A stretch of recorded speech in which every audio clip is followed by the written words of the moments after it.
four Gospels good enough. But I think I know what you're going to do. You're going to bring up miracles, this and that, but that's not what I want. I want the explicit verse where Jesus says, I am God. My time is up. The microphone is for you. Thank you. Okay, I want you to catch the inconsistency and the attempt of using deception. He first said that he wants statements from Jesus, but then if you remember in the last part, he says he's going to show that even the disciples did not affirm that Jesus is God. So if he's going to quote the disciples to prove a position, then I can appeal to the same disciples to prove my position. He also said that he's going to prove his case from the New Testament that Jesus isn't God. But he went to the Old Testament to try to use that as a helpful document to prove his case that Jesus isn't God. So he goes out of the New Testament, he appeals to the Old Testament to prove his case, and then he wants to appeal to the statements of the disciples to prove his case, but then he wants to put me in a straitjacket and limit me to the four Gospels. So I want you to note the deception, right, and the attempt at evasion, but I'm not going to fall for his trick. First of all, when you quote the Old Testament where God affirms he is deity, you're dealing with a different context from the New Testament where Jesus is truly, fully human. He took on flesh and the limitations of flesh, so before he could go around boasting about being God, he must first affirm the personal distinctions of the members of the Godhead. Let me repeat that because I want you to get the point and not distort it. When Jesus is on earth as a man, he must first affirm that he is distinct from the Father. He's not the same person as the Father. So if he went around as a Jew saying that he is God, that may lead into the misunderstanding that he's claiming to be God the Father. That's the first point. Secondly, while as a man, he must first give proof of who he is before he can go around saying that he's God. Anyone can claim to be God, but you need to prove it. So I want to repeat those 2 points so you don't distort what I'm saying and you don't attack straw men. When Christ is on earth as a man, he must first affirm that he's not the same person as the Father, because in first century Palestine, when you speak of God, God is commonly used of the Father. For him to say, without qualification, that he is God may lead into the misunderstanding that he's God the Father.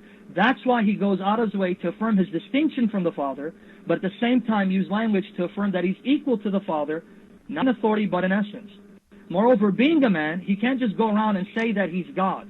He must first prove that he's God in essence and not the Father by his actions. This is why you do not find an explicit reference from Christ while on earth saying, I am God, because he has to safeguard that distinction between him and the Father and prove who he is in essence by his actions. And it's not until after the resurrection where we find that the disciple Thomas affirms that Jesus is my Lord and my God, because now Christ had provided the greatest proof of who he is, that he's God in essence, the divine Son of God, the resurrection. So again, answering Christianity, instead of trying to put me in a straitjacket, it won't work. That deceptive method is going to turn against you, because you want to appeal to the Old Testament and the disciples to try to disprove the deity of Christ, but put me in a corner and say, no, you got to quote Jesus and only from the four Gospels. I'm sorry, that's not how you do debate. Nice evasion, nice trick, it won't work. Now in my next 4 minutes, I'm going to show you where Jesus claims to be God, and I'm going to show it to you explicitly, but nice tactics, it won't work. Deceptive methodology doesn't get too far in light of the truth. So go ahead. You have 4 minutes.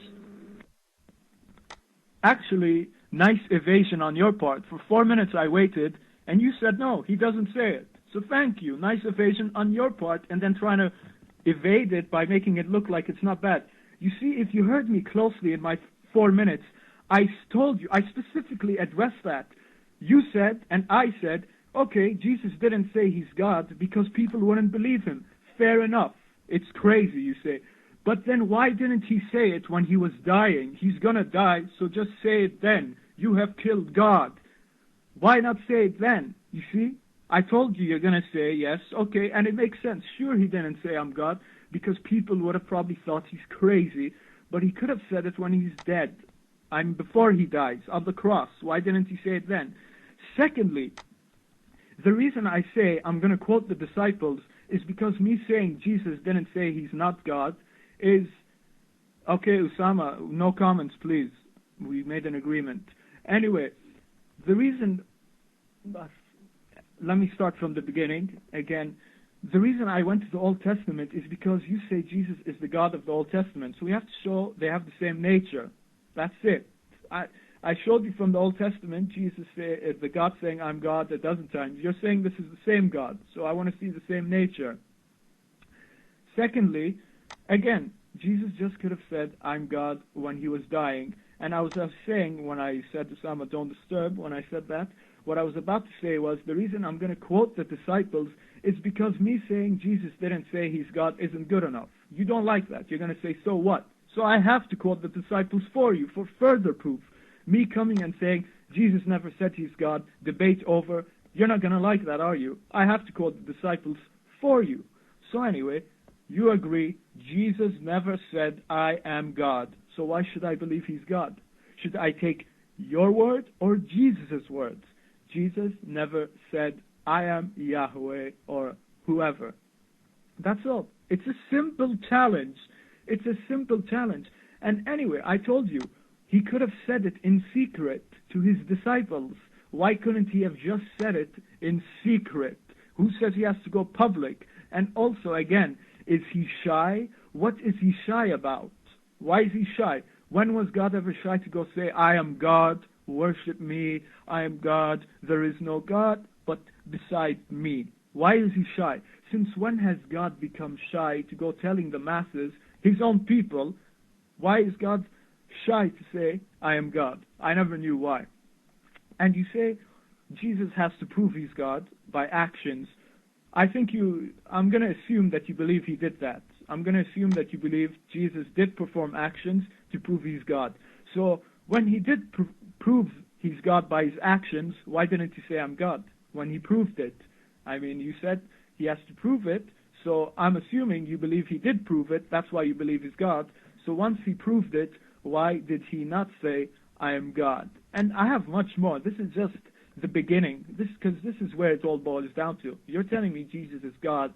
I never see him saying, I am God. So it's not a deceptive tactic. It's a common question, and it's a very important question. It's like if you come calling me the king, and I never called myself the king. What are you talking about? Who are you talking to? You called me a king? When did I ever say I'm a king? You're bearing false witness. You're making up things about a man who never claimed to be God. He never said, I am God.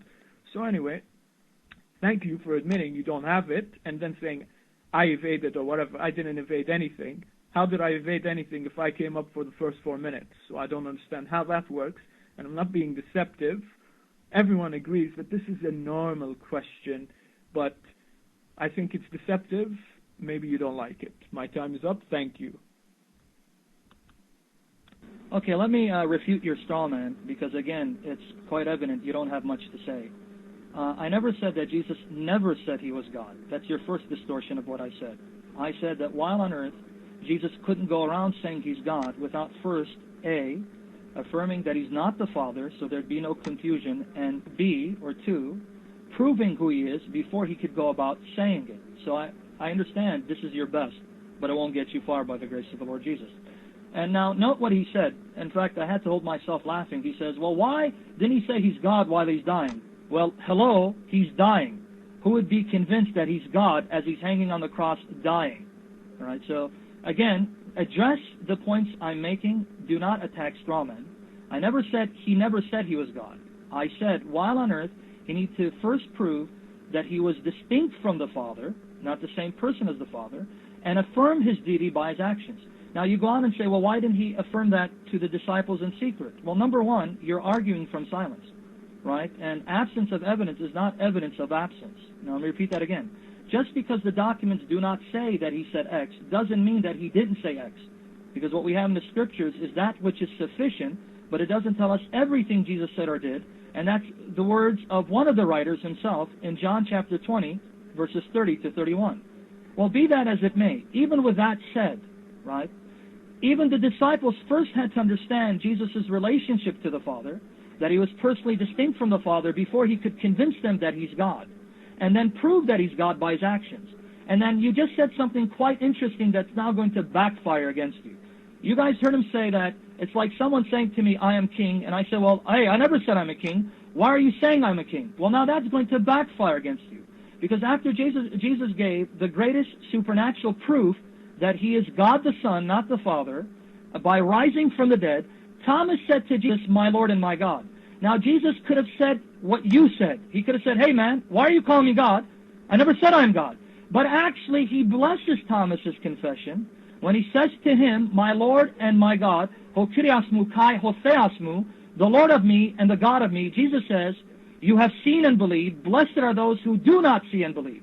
So if your analogy proves anything, it proves that Jesus is God, because he did not refute Thomas and saying, "How dare you call me God? I never said I was God." So thank you for giving me that analogy, because it just buried your deception and your distortions, right? So now I hope you come up with a better argument in your 4 minutes so that we can have a serious exchange. So far, you haven't been able to present a legitimate case against what the New Testament does say in its own language regarding the deity of Christ. So let's move on. Kindergarten.